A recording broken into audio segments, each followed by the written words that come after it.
खबरों में बने रहने के लिए बेल आइकन दबाएं और फर्स्ट इंडिया न्यूज को सब्सक्राइब कीजिए। आपको बताएं कि सचिन पायलट की प्रेस कॉन्फ्रेंस को लेकर आलाकमान गंभीर है। जयराम रमेश ने जारी किया ऑफिशियल स्टेटमेंट। कहा कि राजस्थान की कांग्रेस सरकार, जिसके मुख्यमंत्री अशोक गहलोत हैं, गहलोत सरकार ने बड़ी संख्या में योजनाओं को लागू किया है और कई ऐसी पहले की हैं जिन्होंने लोगों को गहराई तक प्रभावित किया है। हमने राज्य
से पहले जो बयानबाजी की बात लगातार कही जाती रही है, उसको लेकर सुखजिंदर सिंह रंधावा, जो कि प्रभारी हैं प्रदेश के, और उन्होंने ये कहा था कि बयानबाजी बर्दाश्त नहीं की जाएगी। लेकिन यहाँ पर जिस तरह से सचिन पायलट की तरफ से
जारी किया गया है। नरेश शर्मा मेरे सहयोगी हमारे साथ जुड़ गए हैं। नरेश जी, क्योंकि देखिए आज ही सचिन पायलट की तरफ से प्रेस कॉन्फ्रेंस की जाती है और दूसरी तरफ आलाकमान का ऑफिशियल स्टेटमेंट भी सामने आता है। उसमें यह कहा जाता है कि राजस्थान की कांग्रेस सरकार, जिसके मुख्यमंत्री अशोक गहलोत हैं, बेहतरीन योजनाएं हैं और बेहतर तरीके से जमीनी स्तर पर कार्य किया जा रहा है।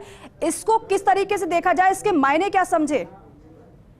ये जो जयराम रमेश ने अभी जो बयान जारी किया है, इसके मायने साफ है और इस मायने को सीधे सीधे जो आज सचिन पायलट ने प्रेस कॉन्फ्रेंस की थी और जो कांग्रेस की सरकार है उसकी मंशा पर सवाल उठाए थे जी, उसका जयराम रमेश ने एक तरह से जवाब दिया है।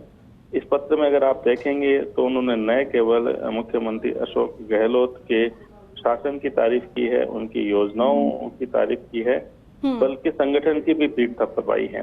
एक तरफ उन्होंने सरकार की जो विभिन्न योजनाएं हैं उनके बारे में कहा है कि ये वो योजना है जिनकी देश भर में चर्चा है जी। साथ में जो राहुल गांधी की यात्रा प्रदेश से जो निकली थी उसमें संगठन ने किस तरह से सक्रियता से भाग लिया था, उसको सफल बनाया था, उसके लिए संगठन की भी पीठ थपथपाई है। भविष्य में क्या संकेत है, ये संकेत भी अगर आप आखिरी पैरा पढ़ेंगे तो समझ में आ जाएगा, जिसमें कहा गया है कि सरकार जब वापस जब चुनाव होंगे तो अब इन्हीं योजनाओं के दम पे जो सरकार है वो वापस लाने की कोशिश होगी, प्रयास होगा, उसका पूरा जतन होगा। ठीक है नरेश जी, बहुत शुक्रिया आपका बातचीत के लिए, जानकारी के लिए। दिल्ली न्यूज एडिटर अदिति नागर हमारे साथ जुड़ गए हैं। अदिति, एक तरफ तो सचिन पायलट की प्रेस कॉन्फ्रेंस, लेकिन दूसरी तरफ आलाकमान का ये ऑफिशियल स्टेटमेंट क्या संकेत देता हुआ बता रहा है ये?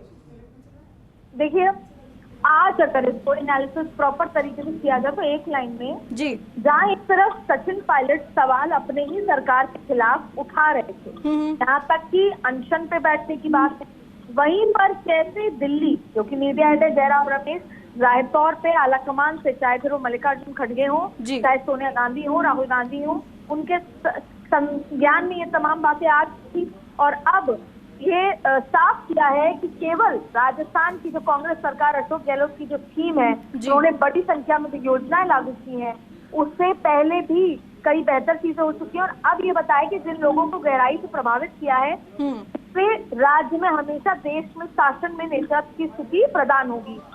उन्होंने सीधे तौर पर अशोक गहलोत के पक्ष में आकर बयान दिया है, यानी कि अगर इसको पॉलिटिकल अंडरस्टैंडिंग है तो ये भारत जोड़ो यात्रा भी राजस्थान में बहुत सफल रही, संगठन की बात की। अगर इसको पॉलिटिकली इस भाषा में समझें तो आज सचिन पायलट का जिस तरह से व्यवहार रहा है अपनी सरकार के खिलाफ, एक बार फिर उसको खंडन करते हुए दूसरे तरीके से पूरा का पूरा दिल्ली आलाकमान अशोक गहलोत के साथ खड़ा हुआ है, क्योंकि आज ये बयान देने की जरूरत नहीं थी। जो जयराम रमेश का आज ये ट्वीट आया, ना आज कोई ऐसा ओकेजन था, ना आज उनका कोई दौरा था, ना किसी और का, लेकिन फिर भी ये ट्वीट आना ये बहुत कुछ कहता है, ये साफ करता है कि जिस तरीके से सचिन पायलट ने आज एक बार फिर सवाल उठाया उस राज्य में जहाँ पर बीजेपी बहुत ज्यादा सतर्क है, बीजेपी अपनी नई नई रणनीति बना रही है, वहां पर जहां पर अशोक गहलोत की योजनाओं के चलते बीजेपी बैकफुट में है, जहां पर रिवाज है एक बार तुम एक बार हम, उसके बाद ही बीजेपी कहीं ना कहीं अशोक गहलोत और उनकी योजनाओं से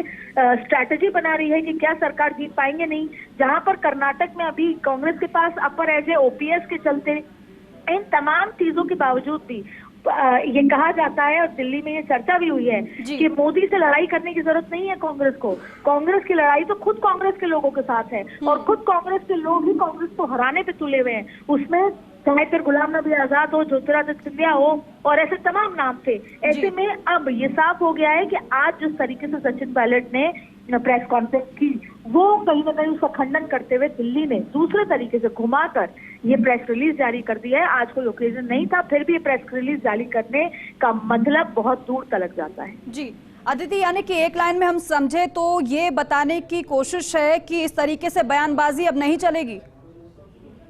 देखिए, आइडियली तो जहां पर चुनाव में ऐसी स्थिति है, चुनाव पर खड़े हैं, जहां पर एक छुटता दिखाने की बात चाहे फिर अविनाश पांडे करते रहे हो, अजय माकन करते रहे हो और अंदर रंधावा करते रहे हो, वहां पर एक सीधी सीधी बात होनी चाहिए कि सचिन पायलट ही नहीं, कोई भी व्यक्ति, जैसे राजेंद्र गुड्डा की आदत है, कई बार और भी तमाम विधायक हैं जिनकी आदत है, जो कई बार अपनी सरकार पे, हरीश चौधरी भी उसमें है, उसमें और तमाम लोग हैं जिनकी आदत है अपनी सरकार पर सवाल उठा लेने की। तो अब ये साफ करना होगा, क्योंकि देखिए बहुत बड़ा सवाल हरियाणा के मुख्यमंत्री पे भी उठा था या कई बार और दूसरे लोगों पे भी उठ जाता है, पर भारतीय जनता पार्टी किस तरीके से साफ खड़ी नजर आती है। तो ठीक उसी तरह अगर राजस्थान में कांग्रेस चली गई तो फिर आप कितने रहते हो बचेंगे, फिर चाहे फिर वो आपका संगठन के लिहाज से कह लें या तमाम चीजें आपकी जरूरत है। अगर कांग्रेस के लोगों को जिंदा रहना है राजनीतिक रूप से, तो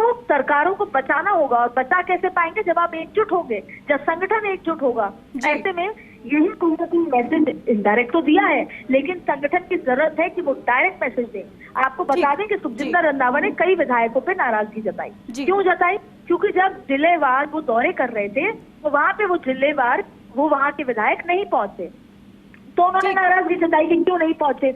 आप विधायकों की एब्सेंस पे अगर नाराजगी जता सकते हो तो विधायकों की, नेताओं की बयानबाजी पे क्यों डायरेक्ट एक्शन नहीं लेते हो?